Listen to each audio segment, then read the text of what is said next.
Greetings and welcome to the Pransform podcast. I'm your host, Christopher Anastasio, and this is episode 8 of season 2. For today's episode, we have another exciting guest, Mark Roberts. Mark is the CEO and founder of OTB Solutions, and he's been helping manufacturing CEOs and business leaders strategically drive explosive growth in revenue, profits, and shareholder value for over 37 years. Mark is a certified scaling up coach, and he's the author of Driving Explosive Growth. He has an incredible track record of fixing sales problems and helping business owners scale their businesses by orders of magnitude. Mark, thank you so much for joining us today.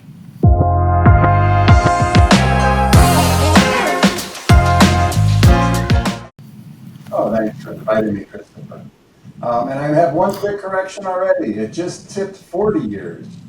I'm doing this 40 years. So I don't know if that's going to help me, but that's the truth. There's just 3 more years of credibility, Mark.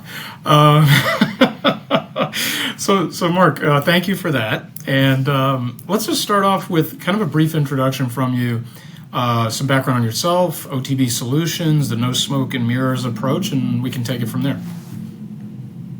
Well, like we discussed when we first met, I was very blessed early in my career to work for a company that wanted to scale. It was around $4 million in revenue. Owner was amazing. The CEO was incredible and taught us how to scale. And 13 years later, we sold that organization for $300 million. After doing that, it's a rush. I mean, it's an absolute rush. And I was really blessed because there's typically like 5 stages a business is going to go through as you grow all the way from startup to transition. And I got to live all of them with that company. I seem to learn better doing it than reading about it. And after that, another company, actually a private equity investor, brought me out to a company in the dark of night and had me come out, visit. Stuck at 14 million. They wanted to hear about this process. I call no smoke and mirrors. And 6 years later, they were around, I want to say 89, 90 million. Wow. I wrote the book because my coach of 30 years has told me to do it. She's been bothering me for 10 years to write the book. She says, I promise you, every company you've scaled, you've used the same process. You just need to sit down and make a list. So since that time, I've also helped a third-party administrator double his business in 18 months. I helped a lot of manufacturers, but a couple CPA firms, attorneys. The process is the same. It's just that the value propositions are different. Okay. So, Mark, you mentioned the book briefly. Can you talk a little bit more about driving explosive growth in terms of, what, from our audience's perspective, what are they looking to extract from that book value-wise? Why should they read it? Why should they apply what's in it? Those types of things. Can you kind of tease that out a little bit for them? Yeah, I wrote the book. I wanted to get out the steps that I've discovered upon that helps people scale profitably. And it starts figuring out where you are. And one of those steps is customer research, which has always been my secret sauce. And for those of you listening, do not write a strategic growth plan until you talk to your customers. Matter of fact, there's an author named Vern Harnish who launched Scaling Up, and I believe his quote is, developing a strategy without the voice of your customers is criminal. So what I've done over the years is I go out and I talk to your customers. And open-ended questions, so much so that I actually have a division of my business now that does that. I have 15 people on phones, and right now I'm doing a very large contract for somebody in the agriculture business. We ask questions, why did you buy from us? I think I shared when we first met, I was helping that one company that made vehicles for handicapped people so they could drive a great job of all time. And I asked the owners and investors, why do people buy your company? And it was all this engineering gobbledygook, as David Meerman Scott would say.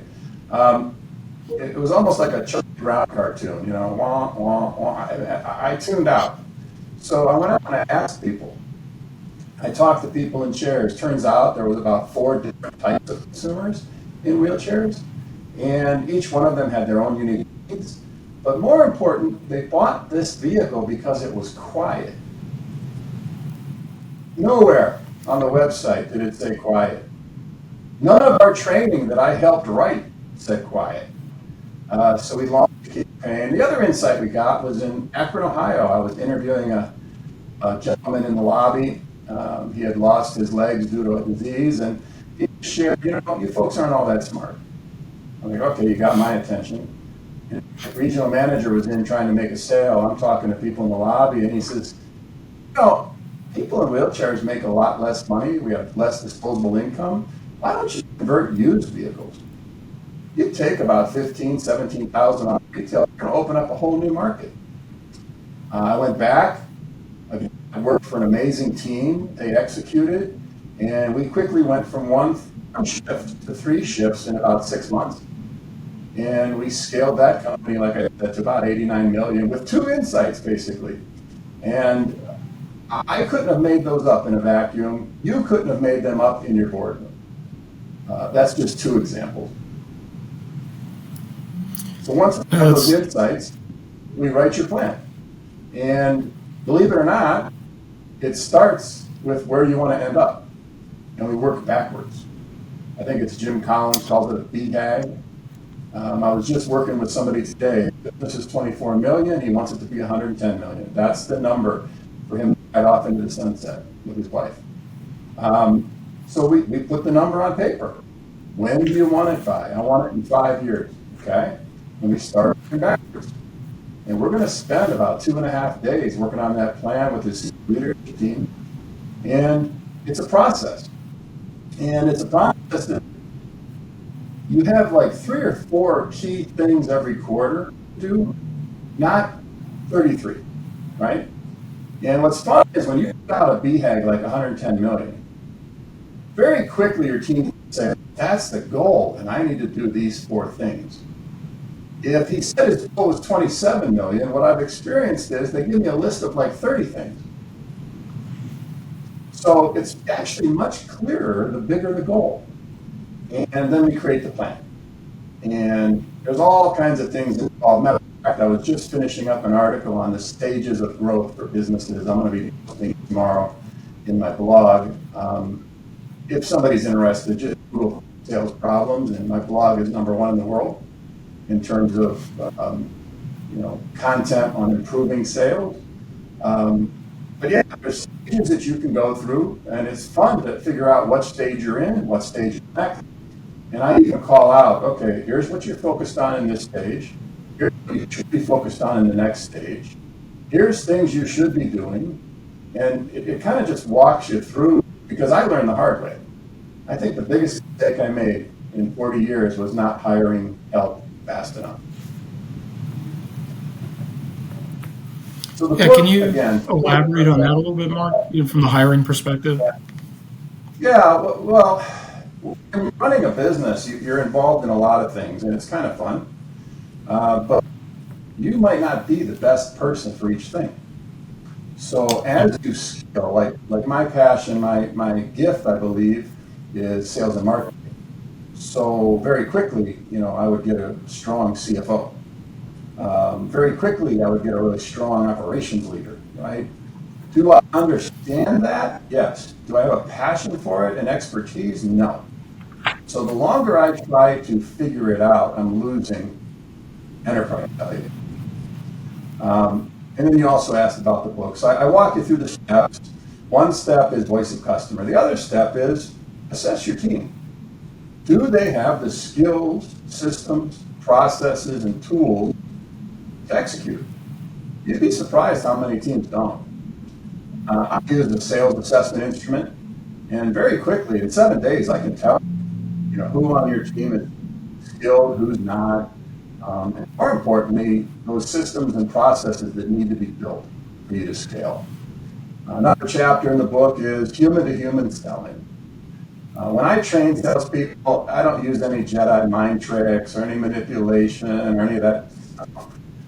There are people out there that do that, and typically they're eating cigars with $100 bills in their jets, but that's not me. I'm no smoke and mirrors guy.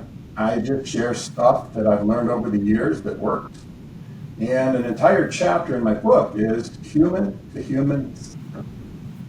Matter of fact, next week I'm going to be at a conference, and they have me coming out to do a workshop teaching sales engineers how to have conversations that lead to revenue.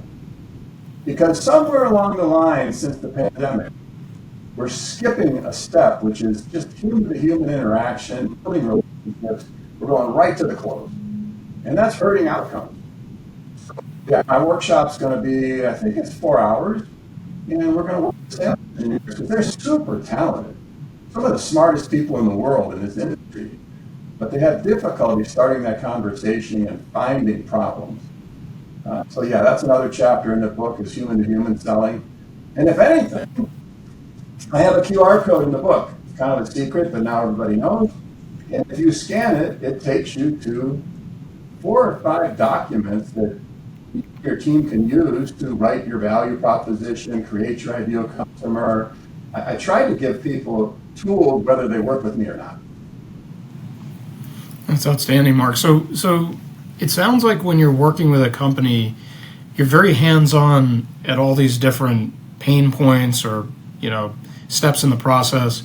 Can you kind of confirm that or kind of elaborate on that? Like, it sounds like you're very engaged at looking at each step that the company needs to take to kind of get where it's trying to go. You're not just kind of lobbing advice over the fence kind of a thing. Is that an accurate portrayal? What my customers, my clients probably get tired of me saying is, can I pretend like I'm your CRO? I have to put myself like I'm in the business to be able to create the most value. But the benefit is I'm kind of like a prophet from another land. If you fire me tomorrow, I have 5, 6, 8 other accounts. I can be totally transparent and honest. I have no bias. If there's a baby that's ugly, I'm going to tell you. But I'm going to tell you hopefully in a kind way, not like my blog that said, here's a banana for your baby. And it's a picture of a monkey in a stroller. But we talk about real things that matter, and we measure things that matter. And my engagement is based on me and where you are, what stage you're in. And then I commit to helping you in the plan based on what you need. Not too long ago, $140 million company came to me, and they want to prepare for sale in 2 years. That is a lot different than the guy at $5 million wanting to go to $30 million. And I try to structure the experience, the impact I deliver based on need. Gotcha. So Mark, when a company has kind of reached that point where they realize, this is imperative for them, they need to drive, large scale growth. They've kind of turned that corner. How do they even start the process of like laying out that strategic plan? If you were trying to give them a quick overview or a quick blurb on where to even begin, what that first step 0 would be for them to take, where would you kind of point them before they do anything else? Where are you and where do you want to be? If we have those 2 pieces, we can start having a conversation. In the post that I'm just finishing up because it's still fresh in my mind, I make a comment that was a disruption for somebody that just launched a startup. And I asked him, what's your transition plan? He's like, what? I'm just starting to be cash positive. I said, I know. But I want you to start thinking now. Are you going to sell this? Are you going to scale it and acquire other businesses and then sell it? Are you going to leave it to your son or daughter? Are you going to let your employees buy it out? How you answer that question is going to change how we work together. So my advice is first, figure out where you are and where you want to go. Then make decisions based on data. I'm a big data guy. That's my brand. Sometimes it really annoys people. Like I think I shared when we first met, I'll never forget having to deliver voice of customer research data to a manufacturing company, fourth generation, and I felt so bad. I thought the vein on this guy's head was going to explode. It just kept getting bigger and bigger. But I had to talk about the truth. This company had a belief that they were the only one in North America that had this particular technology, and the research showed there were 4 others. Now, he was the only person about 10 years ago. Unfortunately, he priced it based on assuming he was the only person. And when we did the research, what we found was people were using that price, which was like double what the other people were charging, and it made them wonder, what else am I buying from them that's double? So it was actually hurting our brand, not knowing that little bit of information. But I had to be the one. And we can create a plan and a strategy based on fact. The other thing I want is transaction data. Let's look at your sales for the last 3 years. Let's make sure we have a diversified portfolio of different types of customers. No customer represents more than 15% of revenue.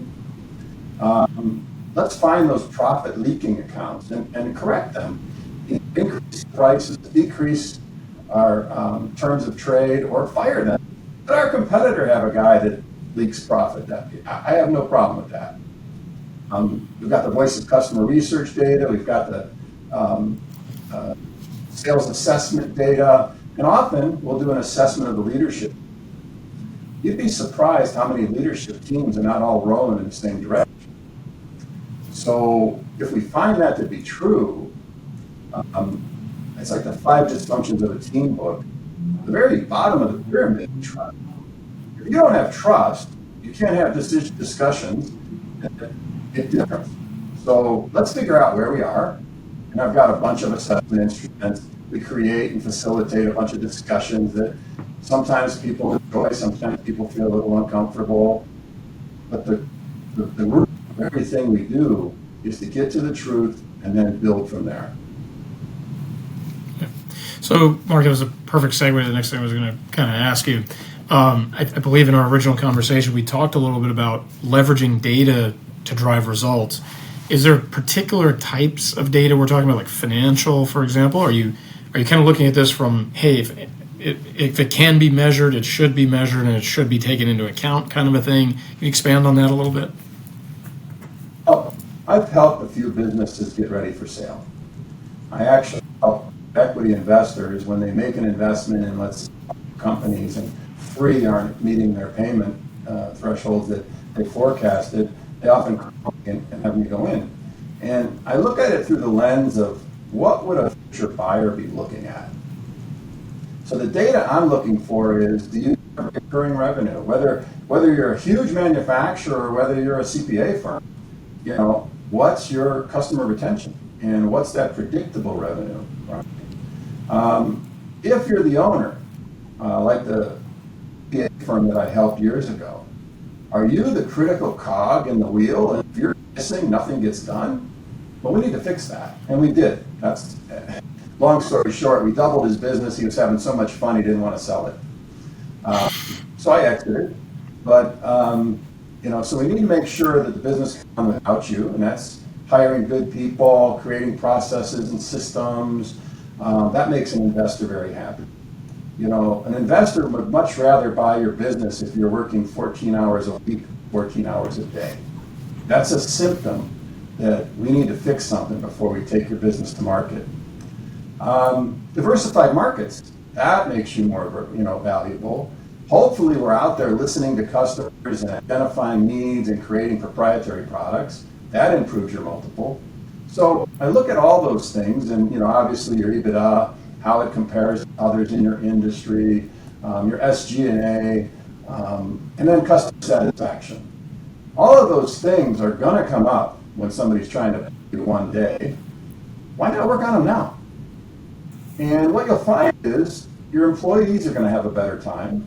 Your customers are going to stay longer and they're going to be happier. You're going to make more money, which I ask my clients to do something positive with it. Like one client opened up orphanages all over the world with the excess profit.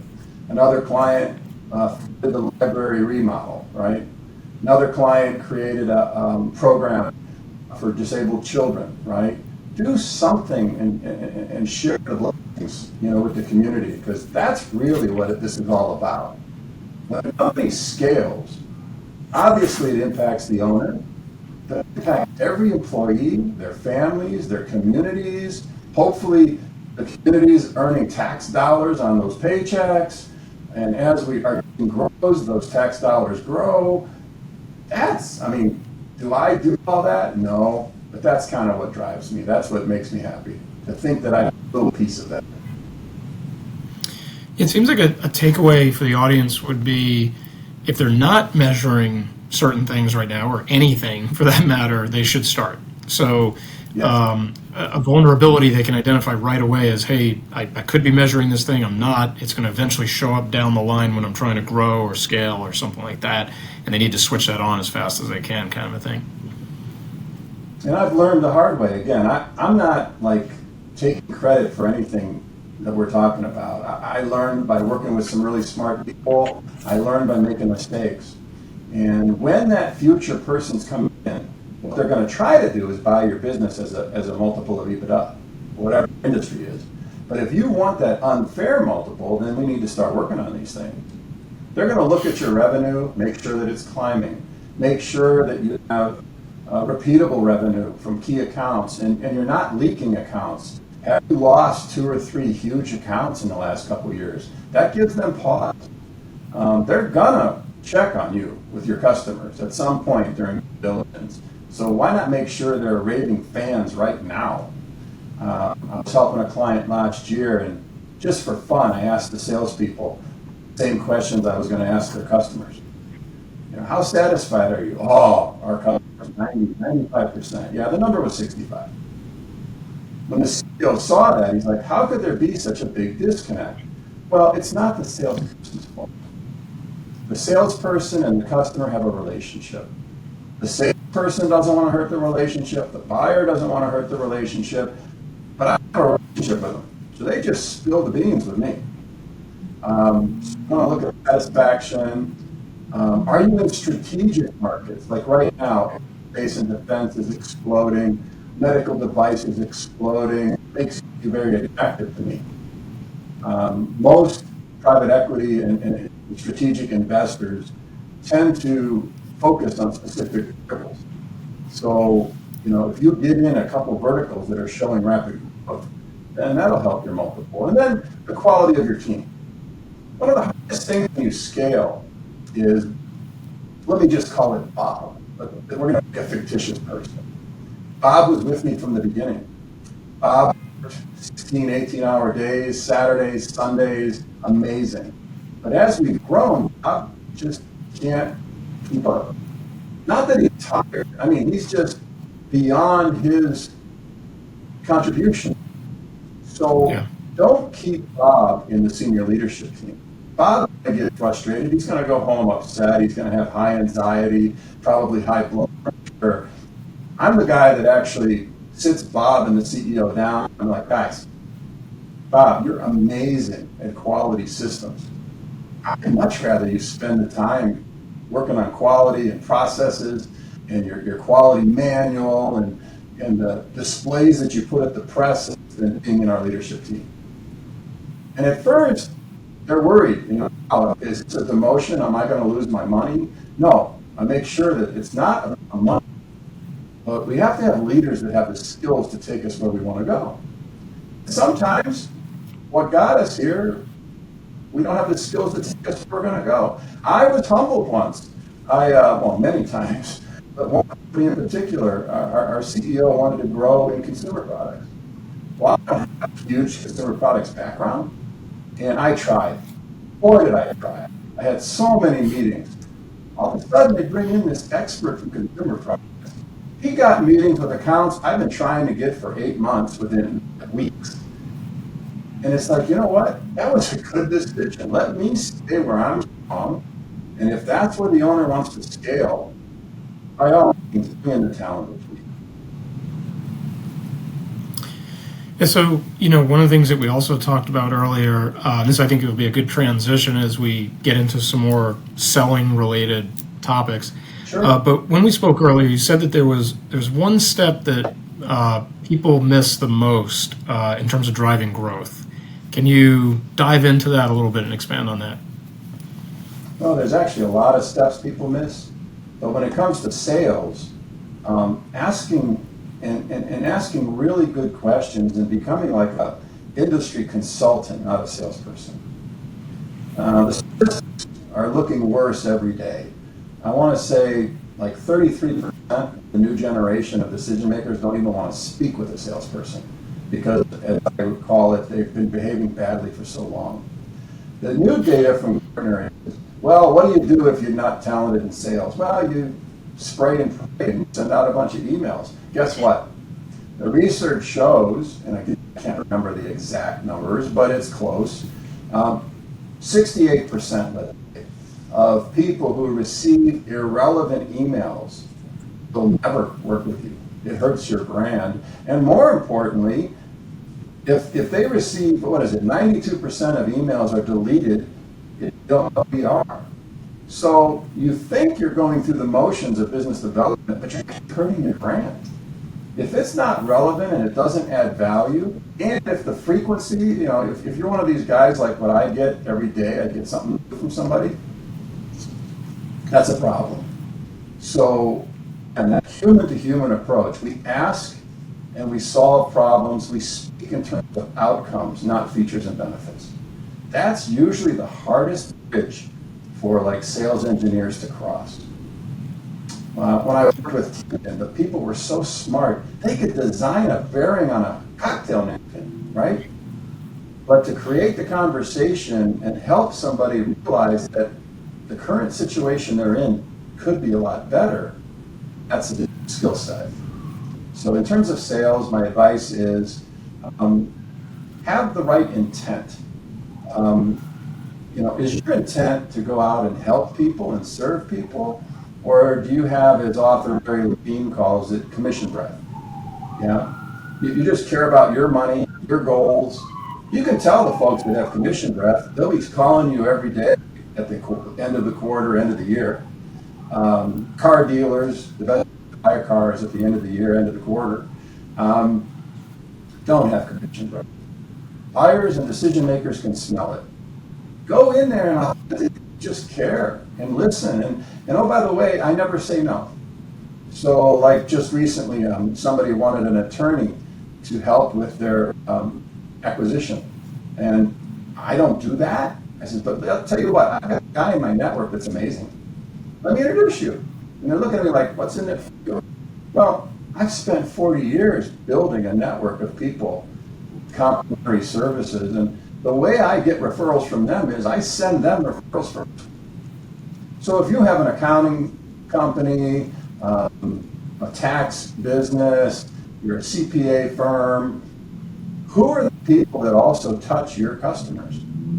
Well, I can tell you when I helped in Arizona, it was bankers, attorneys, financial advisors.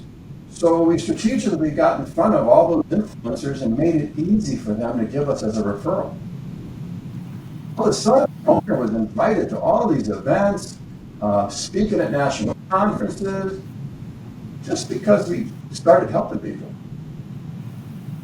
So, Mark, is this kind of, as we get into some more selling related stuff, is this kind of what you meant? I think you mentioned this phrase towards the very beginning of the conversation, the working backwards from the target, so to speak. And if not, can you go a little bit deeper on that as well?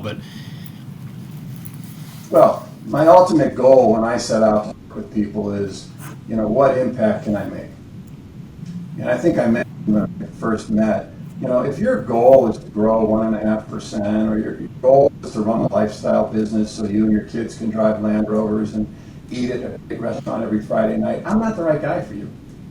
And I'm cool with that. I actually know people in the network that would love to help you. But I start at the end. If you want to grow, you want to really create something special, something that people have talked about for years, 20%, 30% year over year growth, then that's what excites me, and that's what I've done. I know how to do, and again, I don't do it alone. I never do it alone.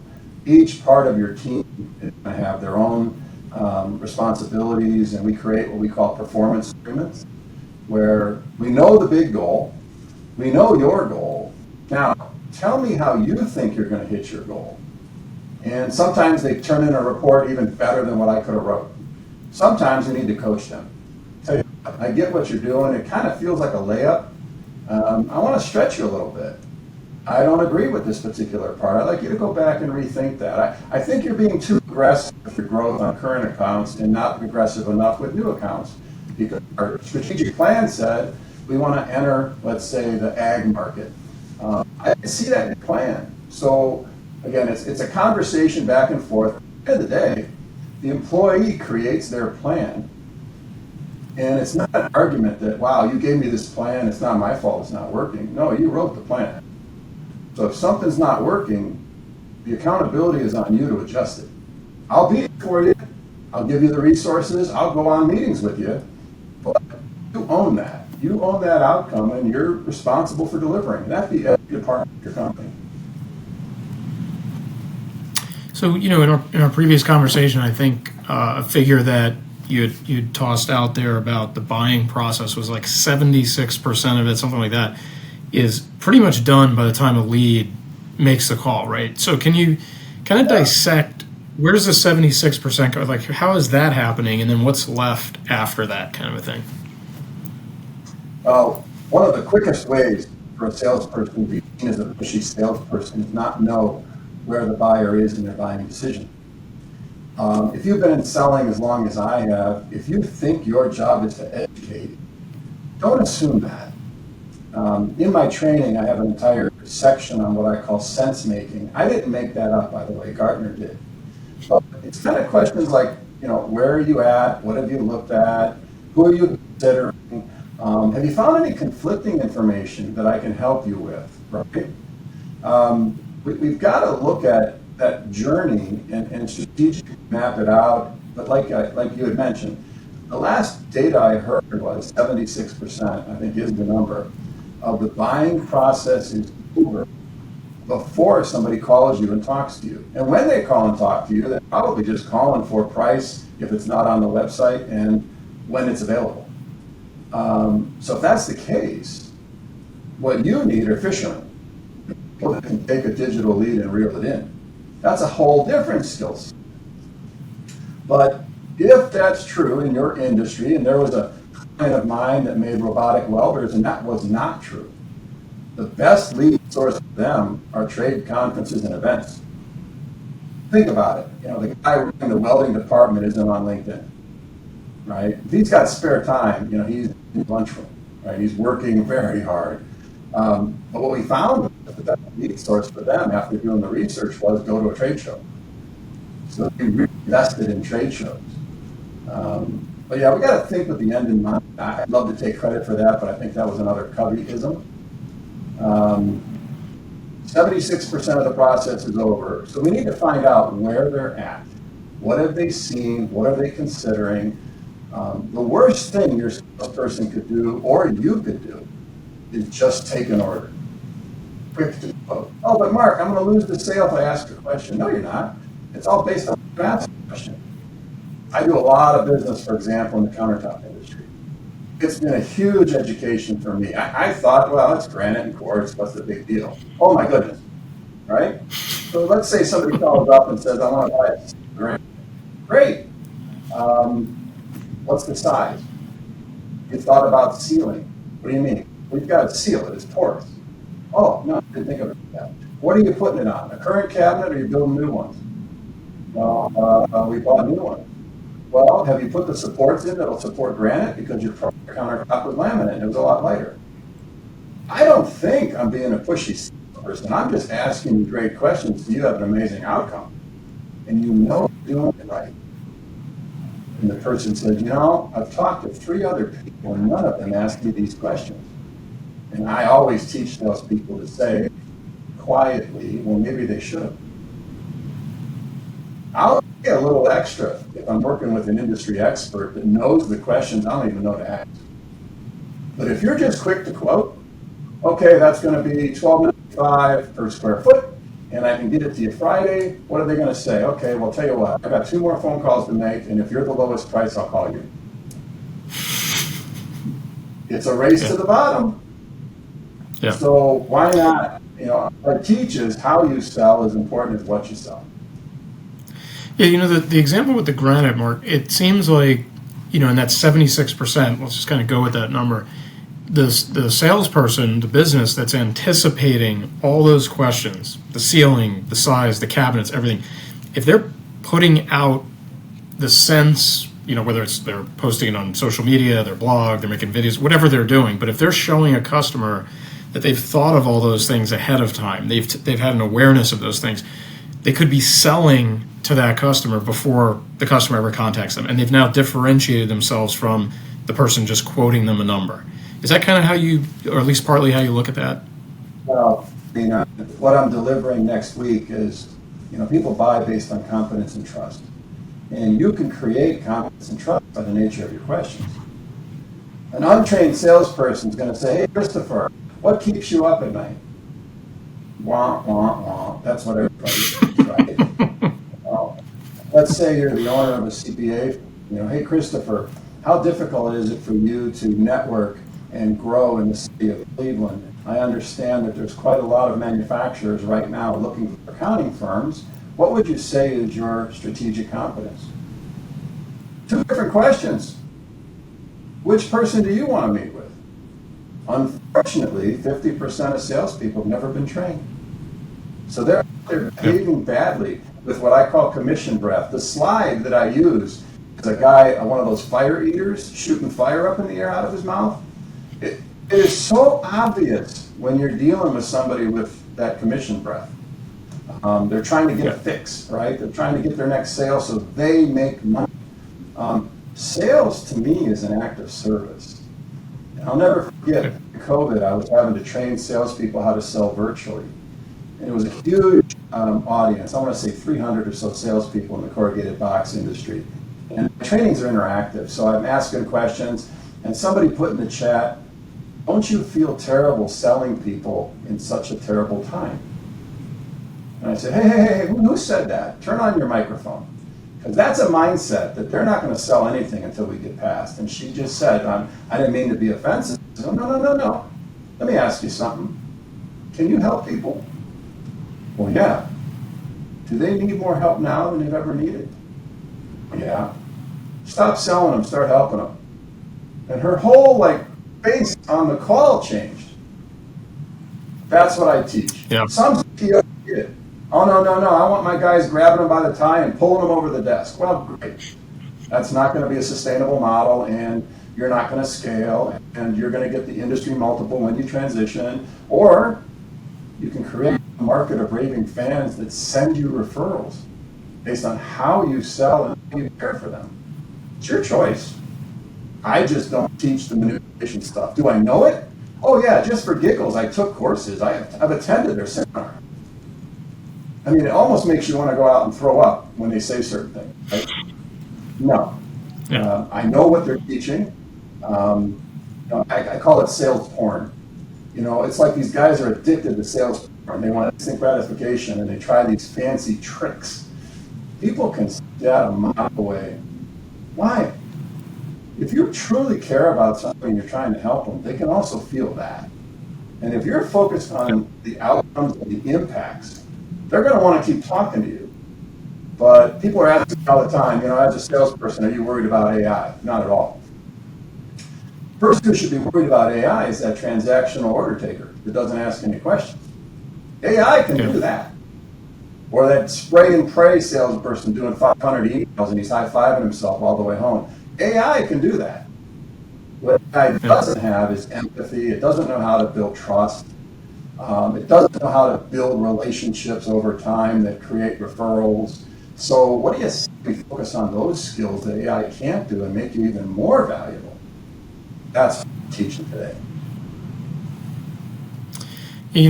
I think it may be a good spot for us to finish up, Mark, and this has definitely been a theme throughout everything you've talked about here, which I think is going to be super valuable to our audience, is the importance of, the listening versus the selling, or the traditional thought of what selling is.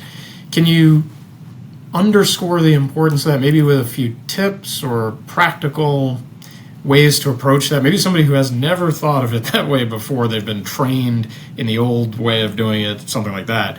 How would they shift to that mindset? How would they start implementing that successfully and saying, like, I'm going to be a better listener, not necessarily a better salesperson? Can you talk about that for a little bit?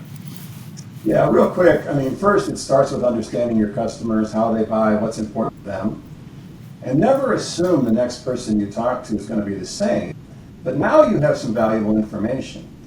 Hey, when I was meeting with Cargill down the street, they told me this, and this was important. Are those things important to you? And then listen.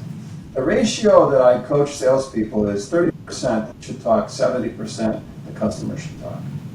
The hardest thing, particularly for sales guys like me that started before cell phones and laptops, that's usually when all the air gets sucked out of the room when I do a training.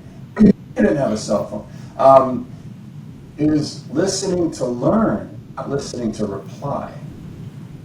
Back in the day, we were taught to listen for triggers and jump on it. Well, that feels like a sale to me. It feels like a sale to your customer. What do you say you listen? If you don't understand something, there's a thing on the internet called the iceberg principle. And what I like about it is when you do an iceberg, above the water is everything all your competitors see. And if you don't ask really good questions, most of the size of the iceberg is underwater. And I promise you, if you ask good questions, the way you're going to win that business is something that was never on the surface.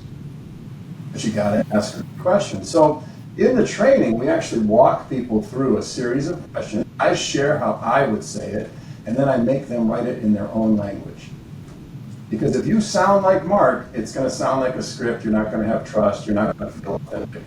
You build it, you practice it calling your cell phone and listening how it sounds.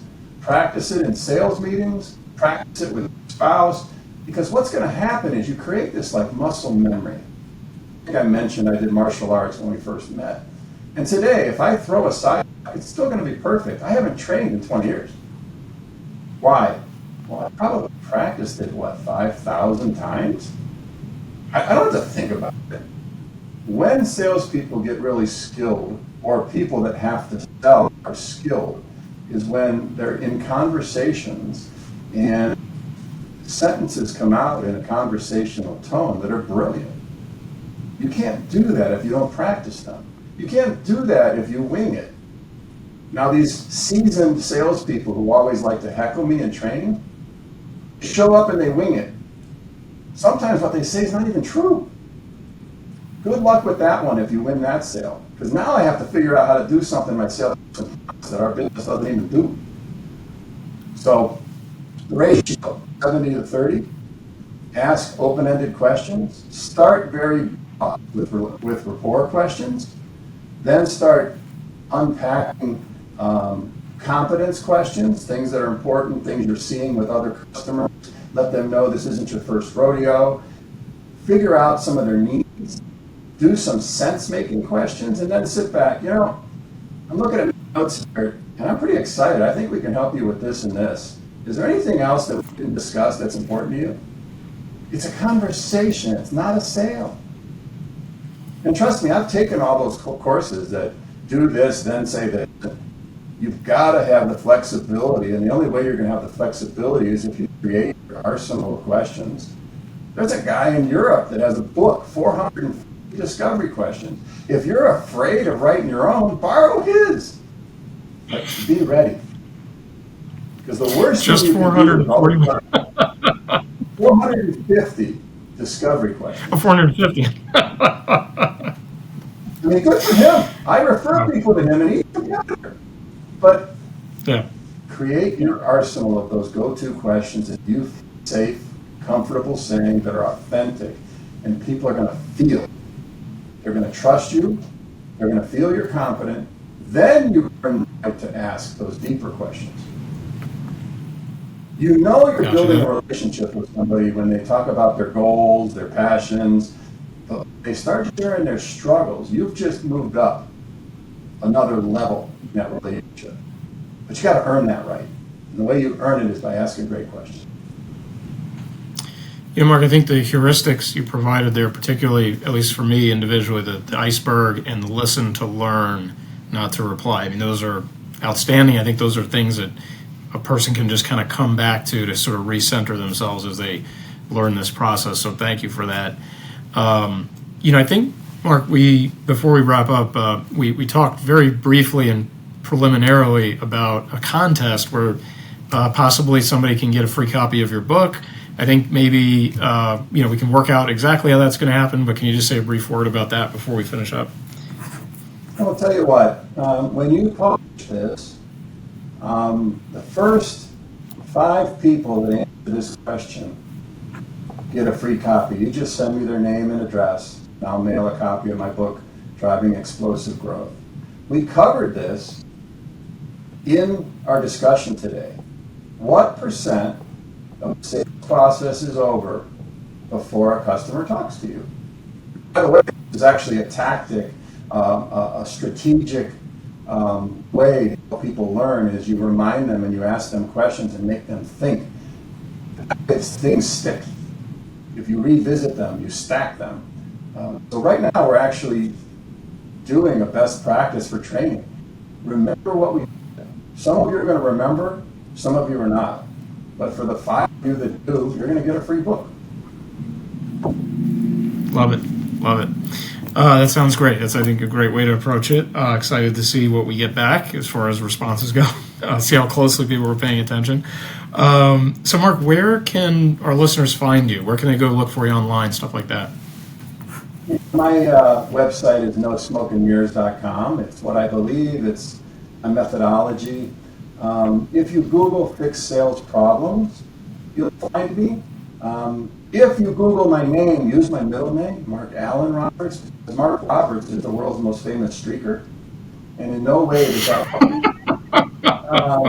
it actually could hurt me if I did that. So, Allen Roberts, you'll find me. But yeah, fix sales problems. Not at the top where the people paid to be at the top. I'm at the top organic. And that's because of content. I have 700 articles about sales on my website. And it's all different topics. So if you're in there and you're struggling with something, closing, qualifying, discovery, just type that in. It'll show you like 8 to 10 articles. Pick one that you like. Just today, somebody in the one that says, do you have a sales pipeline or a pipe dream? I get a report on what people are reading. And but I put that all out there to help people.